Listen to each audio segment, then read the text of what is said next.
My name is Evelyn Harper, and I'm 71 years old. 3 months ago, I thought I had raised a loving son. Today, I know I raised a monster who saw dollar signs every time he looked at his elderly mother. But what he didn't know was that this frail, old woman had been planning the most satisfying revenge of my entire life. You see, my son Marcus didn't just ask for my pension money. He didn't even demand it. No, what he did was so much worse. He tried to trick me into signing it all away by telling me I was too old and confused to manage my own finances. I brought lawyers, he brought doctors, he even brought my own grandson into his scheme. But Marcus made one fatal mistake. He underestimated his mother. Before I tell you what happened next, I want you to know that this story gets more shocking with every twist. If you're enjoying stories about family betrayal and standing up for yourself, please hit that subscribe button. It really helps our channel grow. And if you have your own story about family members who underestimated you, share it in the comments below. We read every single one and love hearing how strong you all are. Trust me, after you hear what Marcus did next, you'll have plenty to say. Now, let me take you back to where this nightmare began. It was a gray Tuesday morning in Portland, Oregon. Exactly 6 months after my husband Robert's funeral. I was sitting in my kitchen, the same one where Robert and I had shared 47 years of coffee and conversation. When I heard Marcus's car pull into my driveway, I should have been happy. My only child visiting his grieving mother instead. Something in my chest tightened with dread. Marcus had been different since the funeral. Colder, more calculating. The way he looked at my house now wasn't with the fond memories of his childhood, but like an appraiser evaluating property values. At 45 years old, my son had developed an expensive lifestyle that his middle management salary couldn't support. His wife Jessica had a taste for designer handbags, and their twin boys attended a private school that cost more than most people's annual salary. "Morning, Mom," he said, letting himself in with his key. He was wearing one of those expensive suits that made him look more important than he actually was. But I noticed something different in his eyes, a calculating gleam that reminded me uncomfortably of my late mother-in-law. A woman who had never met a dollar she wouldn't steal from family. "You look tired, sweetheart," I said, gesturing for him to sit down. "Coffee?" "Actually, Mom, I wanted to talk to you about something important." Marcus sat across from me at the kitchen table, the same spot where I'd helped him with homework 30 years ago. "Jessica and I have been worried about you living here alone. This house is so big, and with your arthritis." I felt a chill that had nothing to do with the Oregon weather. My arthritis was mild, barely noticeable most days, but I'd mentioned it once after carrying groceries. And apparently Marcus had filed that information away for future use. "I'm managing just fine. Marcus, your father and I always planned for me to stay in this house as long as possible. But Mom, that's what I want to talk about. Dad's been gone 6 months now, and you're still acting like he's coming back? You need to think practically about your future." His tone was patient, condescending, like he was explaining something to a child. The way he said practically made my blood run cold in my experience. When family members start talking about being practical, they're usually about to suggest something that benefits them more than you. What Marcus didn't know, what nobody knew except my lawyer and accountant, was that Robert and I had been much more successful investors than we'd ever let on. While our neighbors saw a retired postal worker and school administrator living modestly in a 1970s ranch house, the truth was quite different. Robert had inherited a small plot of land from his grandfather in 1978. Right outside what would eventually become Portland's most expensive suburb, we'd held on to it for 40 years. Watching it appreciates from worthless farmland to prime development property, now worth $23 million. Combined with our careful investments and Robert's federal pension, I was actually worth close to $4 million. But I'd learned long ago to keep money matters private. My own mother had been swindled by her brother when she disclosed her savings, and I'd watched too many elderly neighbors get taken advantage of by family members who saw them as walking ATMs. Marcus continued his pitch, pulling out a folder of papers. I've been doing some research. Mom, your pension and Social Security are good, but they're not going to be enough if you need assisted living or medical care. This house is going to become a burden. I sipped my coffee and waited. I'd learned in 47 years of marriage that when someone is building up to asking you for something, it's better to let them talk themselves into revealing their true motives. Jessica and I have been thinking, Marcus said, leaning forward, with what he probably thought was a caring expression. What if you sold the house and moved in with us? The boys would love having Grandma around full-time, and we could pool our resources. You could invest your house money with us. I know some people who are getting amazing returns. There it was, not a request, not a suggestion, a plan. That had already been decided, presented to me like a fait accompli. And who are these people getting amazing returns? I asked mildly, oh, some investment guys Jessica knows through her work. Real professionals, much better than leaving money sitting in boring old CDs and savings accounts. I nearly choked on my coffee. My boring old investment portfolio had outperformed the market for the past 15 years. But Marcus assumed that because I was old, I must be financially illiterate. Oh, if only I had known what I was about to discover. The plan I was forming would expose not just Marcus's greed, but something even worse, just how far he was willing to go to get his hands on my money. Make sure you're subscribed because this story is about to take a turn that will leave you speechless. Marcus, honey, I said carefully, I appreciate your concern, but I'm not ready to sell this house. It's where your father and I built our life together. His patient expression flickered for just a moment, revealing something uglier underneath. Mom, I think grief is affecting your judgment. You can't stay stuck in the past forever. Dad wouldn't want you to make impractical decisions because you're too emotional to think clearly. Using my dead husband to manipulate me, my own son, I think. I'm capable of making my own decisions, I said, my voice getting firmer. Are you, though? Marcus leaned back in his chair and his tone shifted completely. Gone was the caring son, replaced by someone who sounded disturbingly like a prosecutor cross-examining a witness. When's the last time you balanced your checkbook? Do you even remember how much you have in savings? Mom, yesterday you called me asking where you put your car keys. Kate, and they were in your purse the whole time. I had called him about my keys. Okay, but only because I'd been cleaning out Robert's desk and had gotten distracted by old photos. Marcus was taking normal, everyday moments and weaponizing them against me. Everyone misplaces their keys sometimes. Marcus, do they? Or is it a sign of something more serious? He pulled out his phone. I've actually been documenting some things. It's times you've seemed confused, things you've forgotten. I think you should see a doctor. My heart started pounding. This wasn't a casual conversation anymore. This was an intervention, one he'd planned without my knowledge or consent.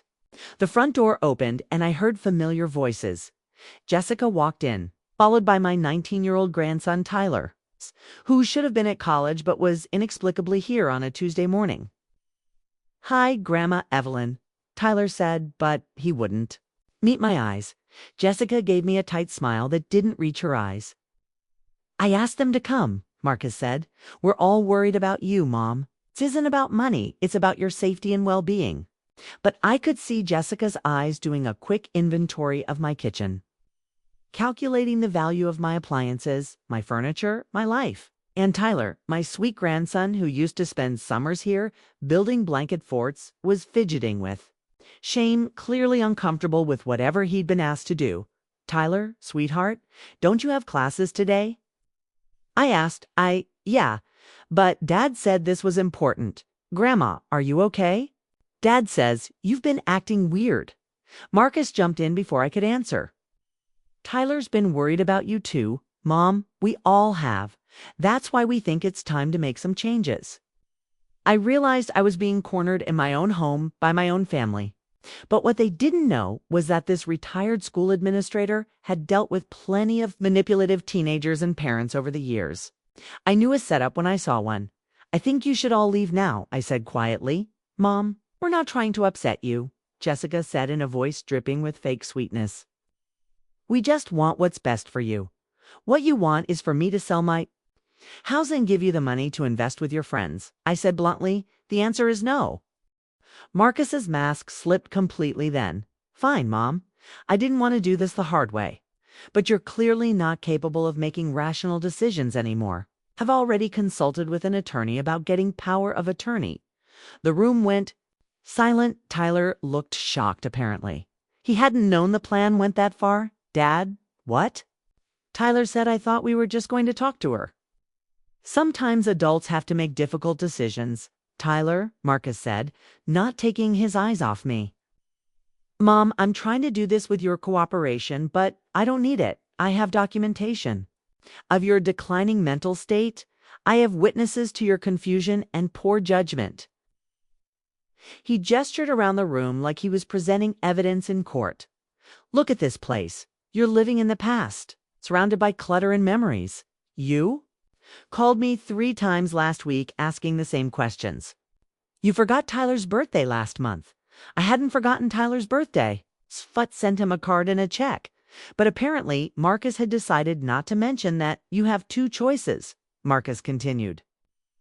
Work with us voluntarily, or we'll have to pursue legal options to protect you from yourself that night. After my loving family had finally left with their ultimatum, I sat in Robert's old chair and planned my revenge. 47 years of marriage to a man who'd worked in federal law. Enforcement had taught me a thing or two about gathering evidence and building a case. If Marcus wanted to play hardball, show him what hardball really looked like the next morning. I called my neighbor Margaret, a retired attorney who'd become a close friend since Robert's death. I told her everything, the ambush, the threats, Marcus's demand for power of attorney. Evelyn, this is elder abuse, Margaret said bluntly. Financial elder abuse specifically. What your son is doing could land him in serious legal trouble. No, I said, but I want to give him enough rope to hang himself first. I want him to show everyone exactly who he really is. Margaret and I spent the afternoon crafting the perfect bait. We created a fake investment portfolio, documents that made it look like I had foolishly invested my life savings with a company that was about to go bankrupt. According to these fake papers, I was about to lose nearly everything except my new opulence, my house and pension. We also created a fake medical report from a doctor I'd supposedly seen, suggesting early signs of dementia and recommending that someone else take over my financial decisions. The plan was simple. Let Marcus think he was winning. Let him show his true colors when he thought I was vulnerable and confused. Then reveal the truth when he'd committed himself completely. I called Marcus that evening. Using my most tremulous, defeated voice, Marcus, honey, I've been thinking about what you said yesterday. Maybe you're right. I saw Dr. Peterson today and he thinks I might be having some memory issues. Oh, Mom! Marcus's voice was instantly warm again. Now that he thought I was capitulating, I'm so sorry you're going through this. But you're making the right decision by getting help. I have some papers I need to show you, I said, playing up the confused old lady act. Investment things I don't understand. And Dr. Peterson thinks someone else should handle my finances for a while. I could practically hear Marcus salivating through the phone. Of course, Mom. Jessica and I can come over tomorrow morning and help you go through everything. We'll figure it all out together. After I hung up, I sat in my kitchen and felt something I hadn't experienced since Robert died. Excitement. Tomorrow, I was going to find out exactly what kind of man I'd raised the next morning. Marcus and Jessica arrived with Tyler in tow again. But this time, they also brought a man I'd never seen before. Mom, this is David Fletcher, Marcus said. He's the attorney I mentioned. He's here to help us sort out your legal and financial situation. David Fletcher looked like every predatory lawyer you've ever seen in a movie. Expensive suit, cold eyes, the kind of smile that probably charged by the minute.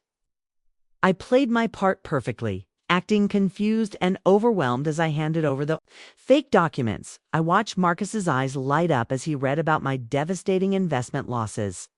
Oh, Mom, he said, but I could hear the excitement he was trying to hide. This is exactly why you need help. You've lost almost everything. Not everything, Jessica said quickly. Looking at the fake medical report, she still has the house. And her pension. Fletcher spread the papers across my dining room table like he was conducting a business meeting. Mrs. Harper, your son has explained your situation to me. Given your medical diagnosis and these financial losses, strongly recommend that you sign power of attorney over to Marcus immediately. But I don't understand all these papers.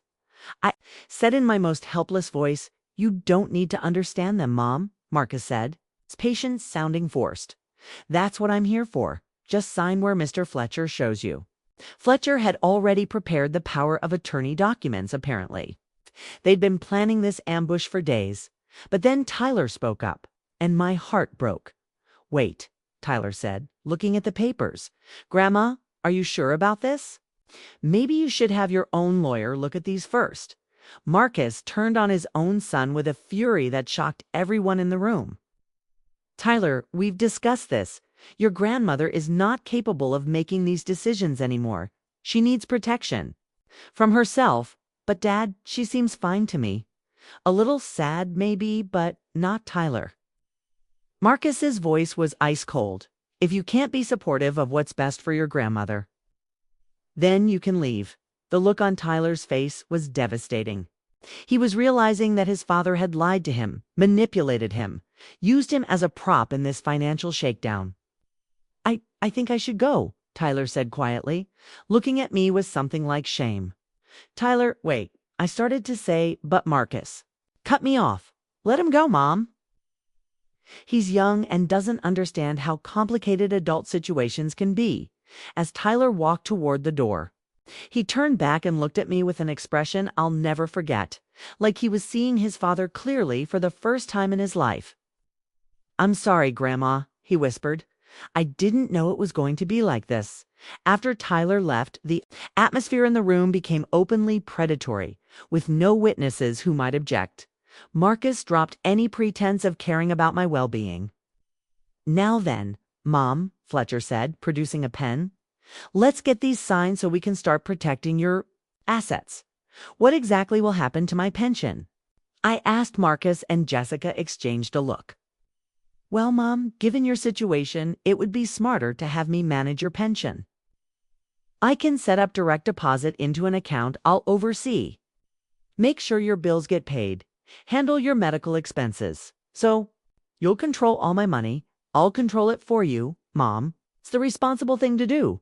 Before I sign anything, I said, standing up slowly like my arthritis was bothering me, I should probably call my financial advisor and let him know about the changes. Your financial advisor. Jessica said quickly, Mom, I thought you said you just kept your money in savings accounts. Oh, did I say that? Ha! Asked innocently. I meant my banker, Harold Stevens, at First National. He's helped me and Robert for years. Marcus relaxed visibly. Sure, Mom, we can call him after you sign the papers. Actually, I'd prefer to call him now, and you know what? Maybe we should all meet with him tomorrow. He can explain my financial situation to you better than I can. Fletcher looked impatient, but Marcus nodded. That sounds reasonable, Mom, but let's get these power of attorney papers signed first. Just to be safe, I picked up the pen, my hand shaking just slightly, whether from nerves or age, I couldn't say. But just as I was about to sign, my phone rang. Oh, that might be Harold now, I said. I called him earlier. It wasn't Harold. It was Margaret, right on schedule, Mrs. Harper. This is Margaret Williams, your attorney. I understand your son wants to meet tomorrow to discuss your finances. I think that's an excellent idea. Can everyone meet at my office at 10 a.m.? Marcus looked surprised. Mom, you have an attorney? Oh, yes, dear. Margaret handled probate when your father died. She's been helping me with some investment matters. I could see the wheels turning in Marcus's head, trying to figure out if this was a problem for his plans. Of course we can meet with your attorney. Mom, he said finally, the more professionals involved, the better. The next morning at Margaret's office, I almost felt sorry for Marcus and Jessica.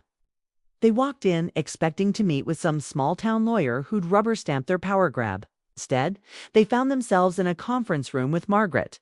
Harold Stevens, who was indeed my financial advisor and a recording device. Before we begin, Margaret said formally, I want everyone to understand that this meeting is being recorded, and that Mrs. Harper has asked me to explain her true financial situation. Marcus looked confused. Her true financial situation. We already know about her situation. She's lost most of her investments and needs help managing what's left. Margaret smiled.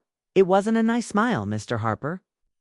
I'm afraid your mother has been less than completely honest with you, Evelyn. Would you like to explain, or shall I? I looked across the table at Marcus and Jessica. Their faces still confident, but starting to show the first hints of doubt.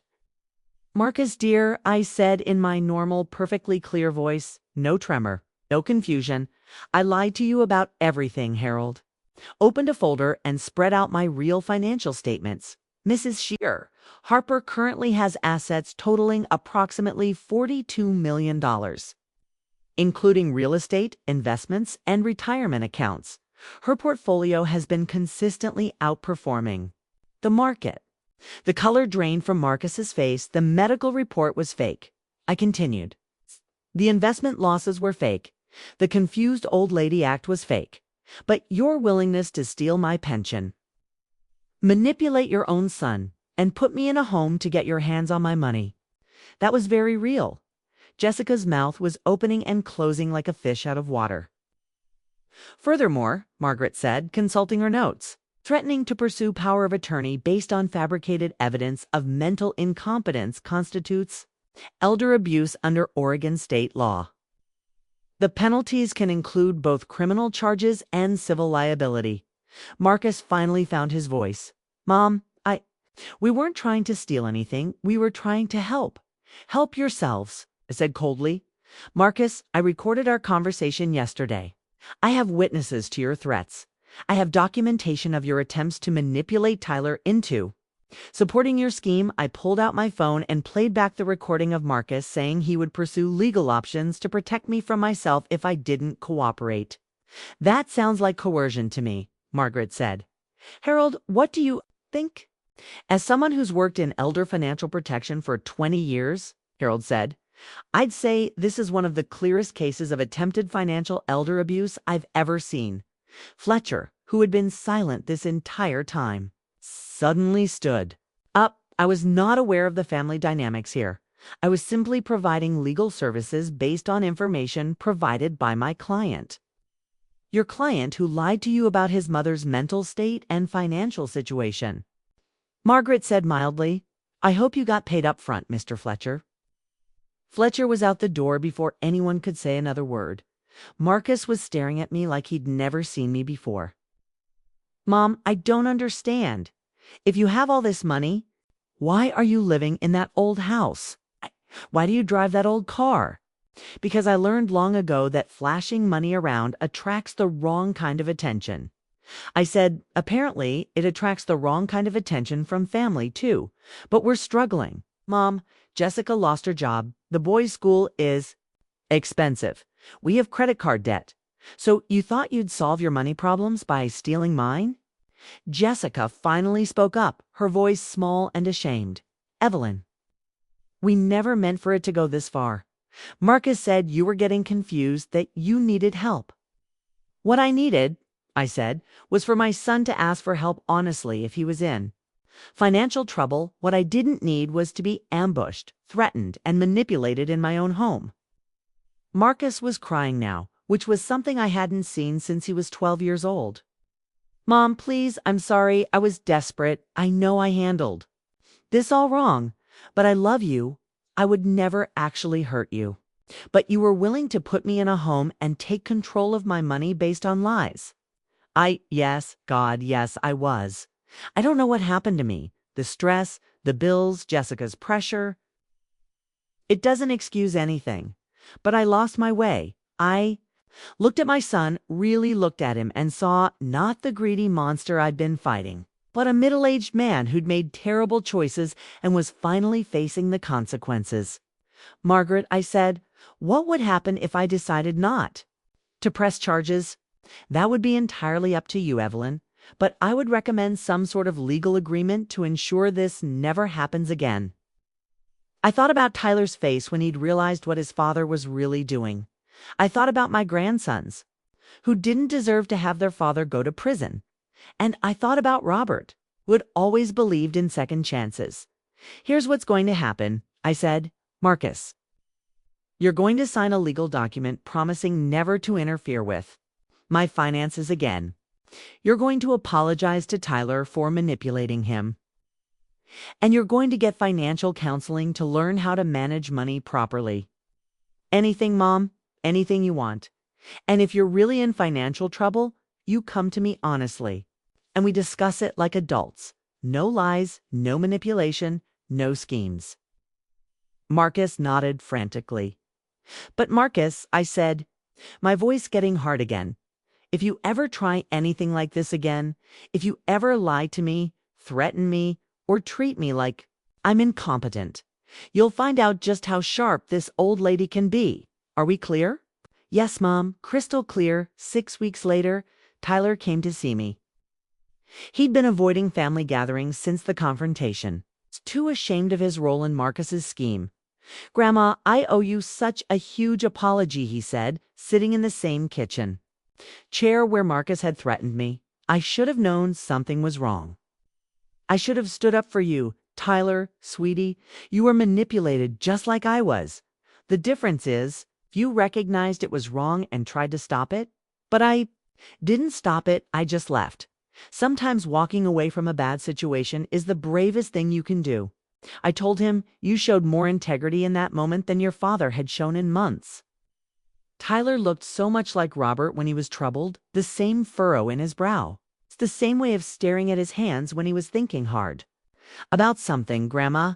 Can I ask you something? Why did you forgive Dad? After what he tried to do to you, I don't know if I could have been that generous. I thought about his question for a long time before answering. Tyler, I spent 47 years married to a man who taught me that people are capable of both terrible mistakes and genuine redemption. Your father did something awful, something that broke my heart, but he's still my son, and more importantly, he's your father and your brother's father. I poured Tyler some coffee. He was old enough now for real coffee, not the hot chocolate I'd made him as a child. But here's the thing I learned from this whole mess. I continued. Forgiveness doesn't mean forgetting. Forgiveness doesn't mean pretending it never happened. Forgiveness means choosing to move forward while protecting yourself from being hurt the same way again. Tyler nodded slowly. Is that why you made Dad sign all those legal papers? Exactly. I love your father, but I also know what he's capable of when he's desperate. The legal agreements aren't about punishment. They're about protection and the money. Tyler asked quietly. I know it's none of my business. But Dad always acted like you guys were just getting by. I smiled. Your grandfather and I learned early in our marriage that money changes how people treat you. We chose to live modestly and invest wisely. It gave us security without making us targets. But now everyone knows. Now the people who need to know. Marcus knows that stealing from me isn't worth the legal consequences. You know that your grandmother isn't a helpless old lady who needs to be taken advantage of, and I know exactly where I stand with my family. Tyler was quiet for a while, processing everything. Grandma, I'm proud of you. What you did, setting that trap, standing up to Dad, protecting yourself, it was incredible. Well, I said, refilling his coffee cup. 40 years of dealing with difficult parents and manipulative teenagers in the school system taught me a thing or two about handling people who underestimate me. 3 months later, Marcus and Jessica came for Sunday dinner. It was awkward at first. We were all walking on eggshells, trying to find our way back to being a family. But gradually, things began to heal. Marcus had been going to financial counseling, and they developed a realistic budget for their family. Jessica had found a new job. The boys were still in private school, but they'd applied for financial aid instead of expecting me to fund their education. More importantly, Marcus had apologized to Tyler. Really apologized. Not just the surface level sorry he'd given me that day in Margaret's office. He'd explained how his financial stress had clouded his judgment, how he'd convinced himself that taking control of my money was somehow protecting me rather than exploiting me. Tyler had forgiven his father, but their relationship was different now, more equal somehow. Tyler had seen his father's weaknesses and chosen to love him anyway, but he'd never again see Marcus as infallible as for me. I was still living in my same modest house, driving my same practical car, and managing my own finances, but I'd learned something important about myself during those dark weeks when my own son was plotting against me. I'd learned that I was stronger than I thought, smarter than people assumed, and more than capable of protecting myself from anyone who saw my age as a weakness. I'd also learned that sometimes the people who love you the most are capable of hurting you the worst, not out of malice, but out of their own fears and desperate circumstances. The challenge isn't avoiding that pain entirely. It's learning how to set boundaries that allow love to continue while preventing the damage from happening again. Ladies, if you've faced family members who tried to take advantage of you because they thought you were too old or too trusting, I hope Evelyn's story reminds you of your own strength. You are never too old to stand up for yourself. And being family doesn't give anyone the right to steal from you or manipulate you. If you have your own story about putting ungrateful relatives in their place, share it in the comments below. We read every one and we will feature your story. To help other women learn from your courage, remember, trust your instincts. Protect what's yours and never let anyone convince you that you don't know your own mind. Hit that subscribe button if this story inspired you, and I'll see you in the next one where we share more stories about women who refuse to be victims.